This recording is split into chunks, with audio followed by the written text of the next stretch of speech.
ਪਿਆਰੇ ਬੱਚਿਓ, ਬਹੁਤੇ ਸ਼ਬਦਾਂ ਦਾ ਇੱਕ ਸ਼ਬਦ 10ਵੀਂ ਕਲਾਸ ਦਾ ਵਨ ਵਰਡ ਫॉर ਮੈਨੀ ਕਰਨ ਜਾ ਰਹੇ ਹਾਂ ਆਪਾਂ। ਪਹਿਲਾ ਹੈ something that can be heard, ਜਿਹਨੂੰ ਸੁਣਿਆ ਜਾ ਸਕੇ, ਆਡੀਬਲ, ਸੁਣਨਯੋਗ। Something written by an unknown person,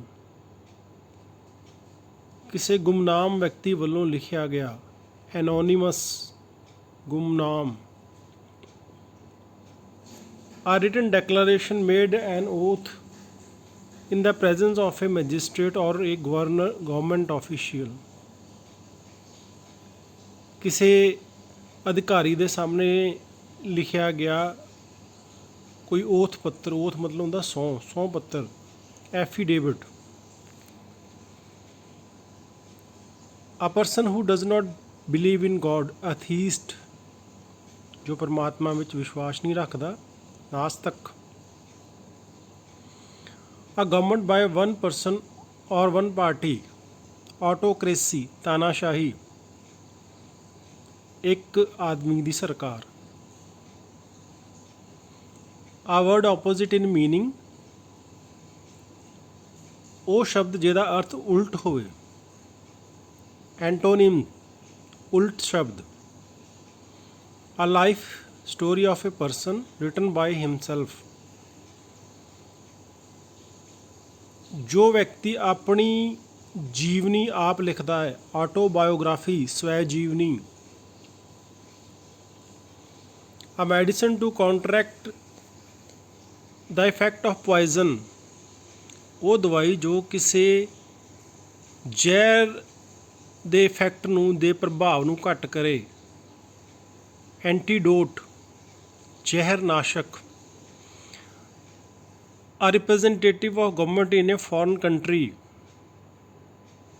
ਦੇਸ਼ ਦਾ ਅਧਿਕਾਰੀ ਜੋ ਕਿਸੇ ਦੂਸਰੇ ਦੇਸ਼ ਵਿੱਚ ਦੇਸ਼ ਦੀ ਪ੍ਰਤੀਨਿਧਤਾ ਕਰੇ, ambassador, ਰਾਜਦੂਤ।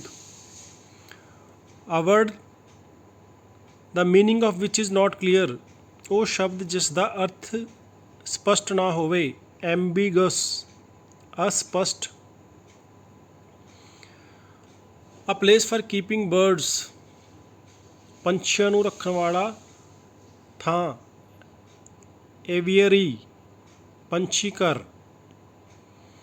A place for the storage of weapons, ਹਥਿਆਰਾਂ ਨੂੰ ਰੱਖਣ ਵਾਲੀ ਜਗ੍ਹਾ, arsenal, ਅਸਲਾ ਘਰ।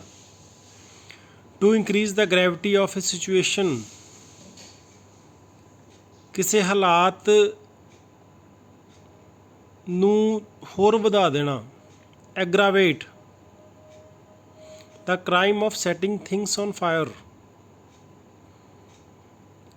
ਚੀਜ਼ਾਂ ਨੂੰ ਅੱਗ ਲਾਉਣ ਵਾਲੀ ਜਾਂ ਹੋਰ ਹੱਲਾਸ਼ੇਰੀ ਦੇਣ ਵਾਲੀ ਗੱਲ, ਆਰਸਨ, ਅੱਗਜਨੀ। A list of things to be discussed at a meeting, ਕਿਸੇ ਮੀਟਿੰਗ ਦੇ ਵਿੱਚ ਡਿਸਕਸ ਕਰਨ ਵਾਲੇ ਏਜੰਡੇ, ਯਾਨੀ ਕੁਛ ਐਸੀਆਂ ਚੀਜ਼ਾਂ ਜਿਹਦੇ ਬਾਰੇ ਕੋਈ ਆਪਾਂ ਮੀਟਿੰਗ ਕਰਨੀ ਆ, ਉਹਦੇ ਲਈ ਵਰਡ ਹੈਗਾ ਏਜੰਡਾ, ਕਾਰਜਗੁਜ਼ਾਰੀ, ਕਾਰਜ ਸੂਚੀ। A state of growth between boyhood and youth, ਬਚਪਨ ਤੋਂ ਜਵਾਨੀ ਦੇ ਵਿਚਲੀ ਜਿਹੜੀ ਉਮਰ ਆ ਉਹਨੂੰ ਕਹਿੰਦੇ ਅਡੋਲਸਨ, ਕਿਸ਼ੋਰ ਅਵਸਥਾ। A state where no government exists, ਉਹ ਜਗ੍ਹਾ ਜਿੱਥੇ ਕੋਈ ਵੀ ਸਰਕਾਰ ਨਾ ਹੋਵੇ, ਅਨਾਰਕੀ, ਅਰਾਜਕਤਾਵਾਦ। A carriage for the sick and wounded, ਬਿਮਾਰ ਅਤੇ ਜ਼ਖਮੀਆਂ ਨੂੰ ਲੈ ਕੇ ਜਾਣ ਵਾਲਾ ਵਾਹਨ, ਐਂਬੂਲੈਂਸ। Object having life, ਜਿਹਦੇ ਵਿੱਚ ਜੀਵਨ ਹੋਵੇ, ਐਨੀਮੇਟ, ਜੀਵਨ ਧਾਰੀ। Liable to be called to count, accountable, ਜ਼ਿੰਮੇਵਾਰ, ਜਿਹਦੇ 'ਤੇ ਜ਼ਿੰਮੇਵਾਰੀ ਪਾਈ ਜਾ ਸਕੇ। A bunch of flower, ਫੁੱਲਾਂ ਦਾ ਗੁੱਛਾ, ਬਕਟ। ਬੁੱਕੇ ਸੌਰੀ ਬਕਟ ਕਹਿਤਾ, ਬੁੱਕੇ ਕਹਿਣਾ ਨੂੰ, ਗੁਲਦਸਤਾ। The science which deals with life, biology, ਜੀਵ ਵਿਗਿਆਨ। A girl just before or after her wedding day, ਵਿਆਹ ਤੋਂ ਪਹਿਲਾਂ ਜਾਂ ਉਹ ਕੁੜੀ ਜਿਹੜੀ ਵਿਆਹ ਵਾਲੇ ਦਿਨ ਇਹਦੀ ਗੱਲ ਆਪਾਂ ਕਰੀਏ ਉਹਨੂੰ ਆਪਾਂ ਬਰਾਈਡ ਕਹਿੰਦੇ ਹਾਂ, ਵਿਆਹ ਤੋਂ ਪਹਿਲਾਂ ਦੀ ਗੱਲ ਹੈ, ਕੁਆਰੀ ਕੁੜੀ। ਅ boy just before or after his wedding day, ਵਿਆਹ ਤੋਂ ਪਹਿਲਾਂ ਜਾਂ ਵਿਆਹ ਵਾਲੇ ਦਿਨ ਵਾਲਾ ਮੁੰਡਾ, ਬਰਾਈਡ ਗਰੂਮ ਕੁਆਰਾ ਲੜਕਾ, ਦੂਲਾ ਵੀ ਕਹਿ ਸਕਦੇ ਹਾਂ ਆਪਾਂ। ਅ ਪਰਸਨ ਹੂ ਬਿਲੀਵਸ ਐਵਰੀਬੋਡੀ, ਜਿਹੜਾ ਸਾਰਿਆਂ 'ਤੇ ਵਿਸ਼ਵਾਸ ਕਰੇ, ਕ੍ਰੈਡੂਲਸ ਭਰੋਸੇਯੋਗ। ਦੈਟ ਵਿਚ ਕੈਨ ਬੀ ਕਰੈਕਟਡ, ਜਿਹਨੂੰ ਠੀਕ ਕੀਤਾ ਜਾ ਸਕੇ, ਕੋਰਿਜੀਬਲ ਠੀਕ ਕੀਤਾ ਜਾ ਸਕਣ ਵਾਲਾ। A list of name of books, ਕਿਤਾਬਾਂ ਦੀ ਸੂਚੀ, ਕੈਟਾਲੌਗ ਨਾਮ ਸੂਚੀ। ਆਮ ਤੌਰ 'ਤੇ ਲਾਇਬ੍ਰੇਰੀ ਦੇ ਵਿੱਚ ਮਿਲਦੀ ਹੈ, ਜੇ ਆਪਾਂ ਇੱਥੋਂ ਕਿਤਾਬਾਂ ਲੈਣੀਆਂ ਹੋਣ ਤਾਂ ਉਹ ਸਾਨੂੰ ਕਿਤਾਬਾਂ ਦੀ ਲਿਸਟ ਦੇ ਦਿੰਦੇ ਆ, ਵਿੱਚ ਤੁਸੀਂ ਦੇਖ ਲਓ ਕਿਹੜੀ ਕਿਤਾਬ ਲੈਣੀ ਹੈ। ਅ ਪੀਰੀਅਡ ਆਫ 100 ਈਅਰਸ, 1 ਸਾਲ ਦਾ ਸਮਾਂ, 100 ਸਾਲ ਦਾ ਸਮਾਂ, ਸੈਂਚੁਰੀ ਸ਼ਤਾਬਦੀ।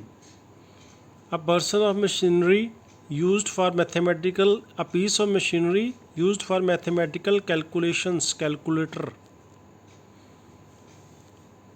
ਹਿਸਾਬ ਕਿਤਾਬ ਕਰਨ ਵਾਲੀ ਮਸ਼ੀਨ ਜਿਹੜੀ ਹੈ, calculator. The peak point of the story or plot, climax, ਸਿਖਰ। A place where the dead are buried, ਜਿੱਥੇ ਮਰਿਆਂ ਨੂੰ ਦਬਾਇਆ ਜਾਂਦਾ ਆ, ਸਿਮਿਟਰੀ, ਕਬਰਿਸਤਾਨ। The art of beautiful writing, ਸੁੰਦਰ ਲਿਖਾਈ ਦੀ ਕਲਾ, ਕੈਲੀਗ੍ਰਾਫੀ, ਸੁਲੇਖ। A musical entertainment given in a public hall, ਕਿਸੇ ਹਾਲ ਦੇ ਵਿੱਚ ਹੋਣ ਵਾਲਾ ਸੰਗੀਤ ਜਾਂ ਸੰਗੀਤ ਸਭਾ, concert. One who eats human flesh, ਜੋ ਇਨਸਾਨੀ ਮਾਸ ਖਾਣ ਵਾਲੇ ਹੋਣ, ਉਹਨੂੰ ਕਹਿੰਦੇ ਕੈਨੀਬਲ, ਨਰ ਭਕਸ਼ੀ। Government of the people, by the people, for the people, democracy, ਲੋਕਾਂ ਦੀ ਸਰਕਾਰ, ਲੋਕਾਂ ਲਈ, ਲੋਕਾਂ ਵਾਸਤੇ, ਲੋਕਤੰਤਰ। One who drinks too much, ਜਿਹੜਾ ਬਹੁਤ ਜ਼ਿਆਦਾ ਪੀਂਦਾ ਹੋਵੇ, ਡਰੰਕਰਡ, ਸ਼ਰਾਬੀ। A government by one person, ਇੱਕ ਆਦਮੀ ਦੀ ਸਰਕਾਰ, ਡਿਕਟੇਟਰਸ਼ਿਪ, ਤਾਨਾਸ਼ਾਹ, ਪਹਿਲਾਂ ਵੀ ਆਪਾਂ ਕੀਤਾ ਸੀਗਾ। Money or gift given to a girl at her marriage, ਵਿਆਹ ਦੇ ਵੇਲੇ ਦੇਣ ਵਾਲੇ ਗਿਫਟ, ਡੌਰੀ, ਦਾਜ। ਟੂ ਇੰਜਰ ਵਨਸ ਰੈਪੂਟੇਸ਼ਨ, ਕਿਸੇ ਦੇ ਮਾਨ ਸਨਮਾਨ ਨੂੰ ਹਾਨੀ ਪਹੁੰਚਾਉਣੀ, ਡੀਫੇਮ, ਬਦਨਾਮ ਕਰਨਾ।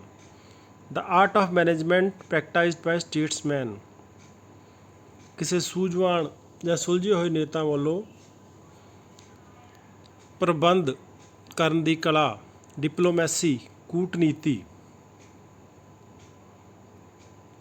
ਅ government managed by the state official,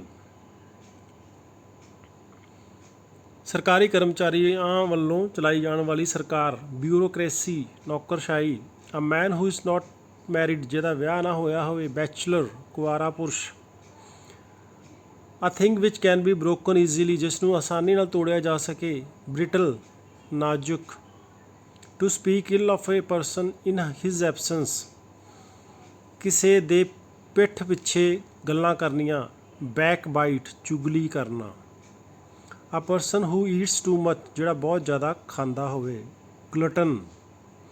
ਸੋ ਬੱਚੋ ਇਹ ਵਨ ਵਰਡ ਫਾਰ ਮੈਨੀ ਸੀ 10th ਕਲਾਸ ਦੇ, ਜੋ ਸਾਡੇ ਸਿਲੇਬਸ ਮੁਤਾਬਕ ਸਾਡੇ ਬੋਰਡ ਦੇ ਪੇਪਰਾਂ ਵਿੱਚ ਆਉਣੇ ਆ। ਸੋ ਬੱਚੇ ਧਿਆਨ ਨਾਲ ਇਹਨਾਂ ਨੂੰ ਪੜ੍ਹ ਲਿਓ, ਨੋਟ ਕਰ ਲਿਓ ਅਤੇ ਸਮਝ ਲਿਓ। ਧੰਨਵਾਦ।